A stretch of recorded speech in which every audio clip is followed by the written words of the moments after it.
जो है जैसा क्यों है वैसा, जो है होता क्यों है होता।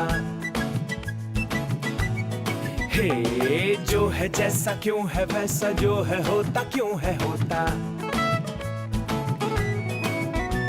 चमत्कार नहीं सच बतलाए, सिद्ध करके हम दिखलाए। जो है जैसा क्यों है वैसा, जो है होता क्यों है होता। हे जो है जैसा क्यों है वैसा, जो है होता क्यों है होता।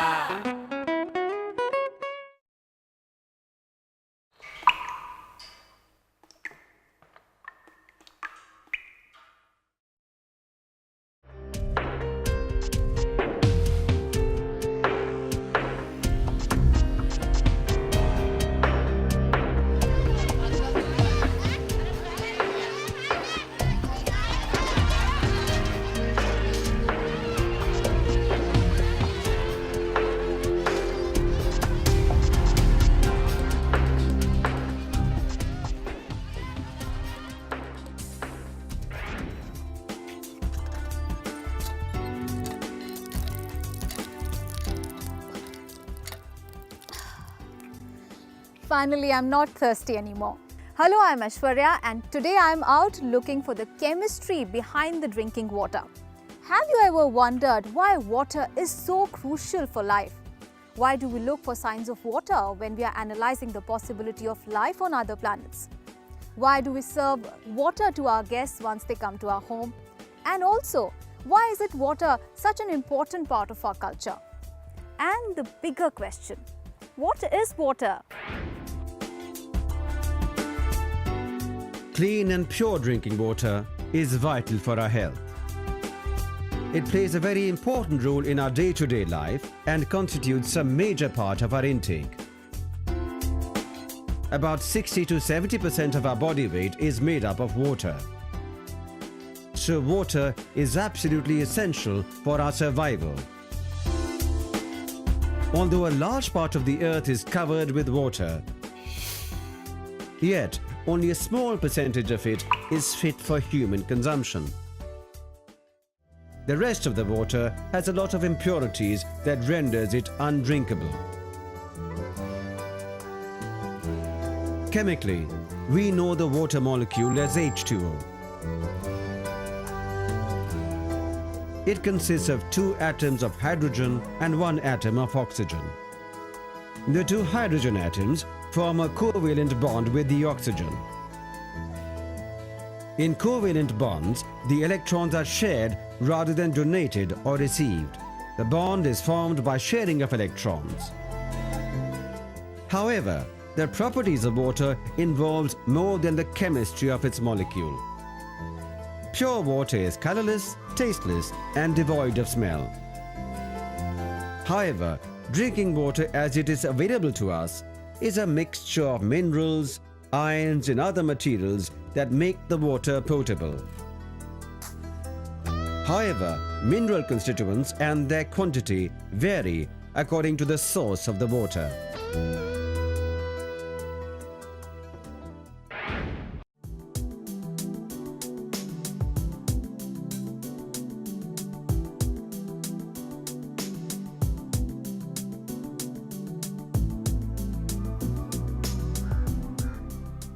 I have collected water from 3 sources, one from the well, the second one from the hand pump and third one from this pond.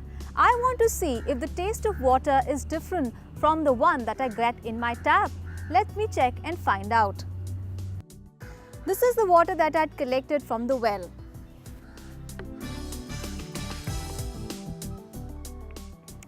The taste of this water is very peculiar. Now the other one, let's find out. This was the water that I had collected from the hand pump. The taste of this water is also very different. Now this is the water that I had collected from this pond. It doesn't look to be a potable water, but I'll taste it nonetheless.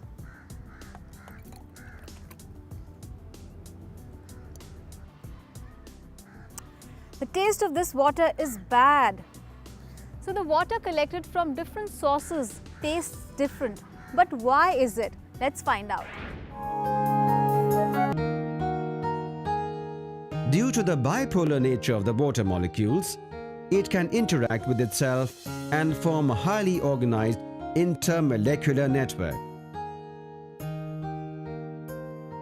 They are also responsible for its high boiling point, high freezing point, high latent heat, high specific heat or heat capacity, and surface tension. The difference between the melting point of ice and the boiling point of water is much greater than that of other substances. 100% pure water is completely tasteless. Water derives its taste from the minerals dissolved in it. Therefore, the taste of the water depends highly on its source. Incidentally, water covers a long distance to reach our homes, and on its way, it comes in contact with rocks, soil, pipes, and so on, and dissolves a part of them. The water supplied by the municipal corporation depends on how the water is treated to make it fit for consumption. On the other hand, the taste of water directly from a waterfall depends on the minerals that the water has picked up on the way. Water that contains an excess of minerals is hard and has a salty taste. Water, being bipolar in nature, can dissolve a number of salts. So the taste of the water depends upon the salts dissolved in it, and the taste differs with the nature and the quantity of the salts dissolved. So the taste of water is not of its own, but that of its minerals. Our tongue acts as a chemical sensor. Pure water passes through this sensor without any reaction, and hence we cannot taste it. हे जो है जैसा क्यों है वैसा जो है होता क्यों है होता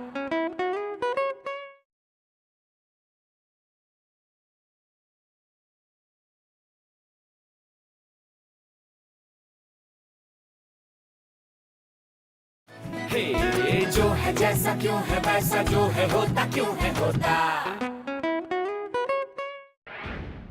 Let me have some sweet lime water.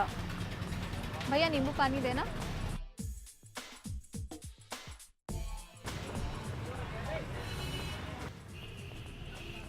Wow, I feel so refreshed. Now, food gives us energy, but what does water provide us with?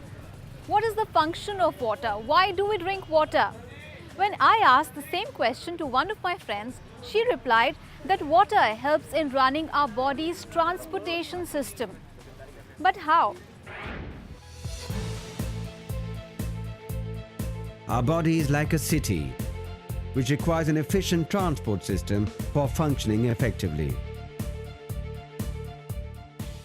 Water acts as an efficient transport system in our body. It is a major component of our blood and transports essential nutrients to all the organs and parts of the body, besides disposing toxic substances via sweat and urine. Water breaks most of the molecules into ions and forms a weak bond with them. As a result, it also dissolves a lot of salts in itself. Life is based on this property of water. One such salt is sodium chloride. In the solid sodium chloride molecule, sodium ions and chloride ions are tied together in an ionic bond. However, as soon as it is mixed with water, polar water molecules disintegrate them into positive sodium ions and negative chloride ions, and the newly formed free ions get surrounded by the water molecules. Most salts dissolve in water in a similar manner. It is due to this property that water is called a universal solvent and can effectively carry essential nutrients as a component of blood. It plays a crucial role in the process of hydrolysis in our body. The water molecule itself breaks down to positive hydrogen and negative hydroxyl ion. This leads to the breakdown of the carbohydrates and proteins present in our food to simpler molecules that can be easily absorbed by the cells. This is how our body can utilize essential elements that it consumes in the form of food.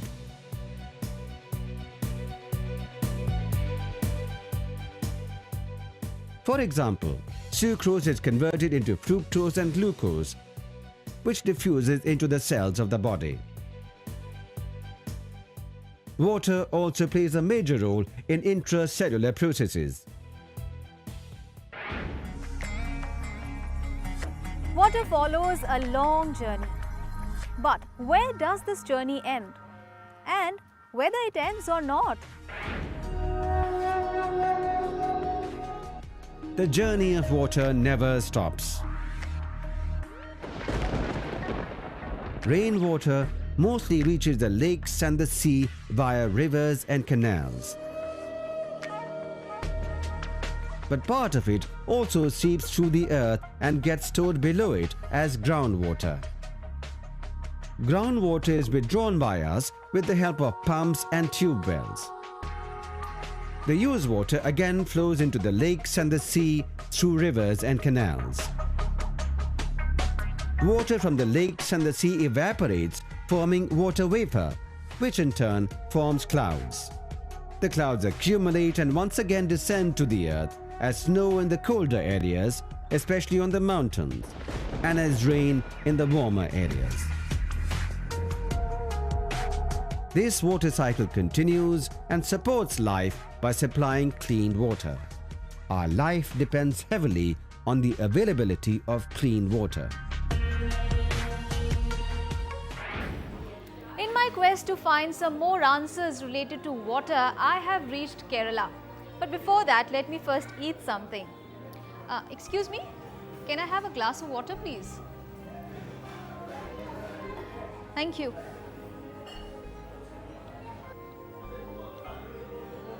You'd be surprised to know that this water is warm. But why is this water warm? Well, probably it has something to do with cleanliness of water. Is it practical or possible to provide boiled drinking water to a large population? Well, maybe not. Then how else do we provide clean drinking water to a large population? Let's find out. Several methods have been developed from time to time to clean water. In the 4th century BC, Hippocrates had recommended that the water should be boiled and sieved through a clean cloth before drinking. Boiling of water either kills the germs in it or makes them inactive. Nowadays, many purifiers are available in the market that filter the water using different technologies.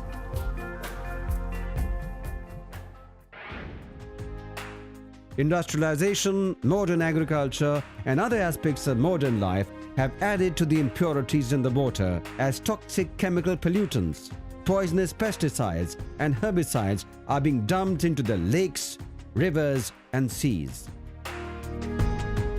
If this water is used as such, it could prove dangerous for our health. In many places of India, even groundwater is not fit for drinking because it contains toxic substances like arsenic, fluoride, cadmium, lead, and mercury above the standard limits. High levels of such chemicals have been proved to affect different organs in several ways. It is even more alarming because the levels of these chemicals are increasing. Intake of high levels of arsenic present in the water increases the chances of cancer of the intestine, liver, kidney, and urinary bladder. While high levels of fluoride in the body result in weakening of the bones, pain in the joints, and difficulties in movement. Excess of cadmium in drinking water can damage the kidneys. It can also lead to changes in the DNA. Excess of mercury affects the brain and the central nervous system. Therefore, availability of clean and pure water is very important for the survival of our race. हे जो है जैसा क्यों है वैसा जो है होता क्यों है होता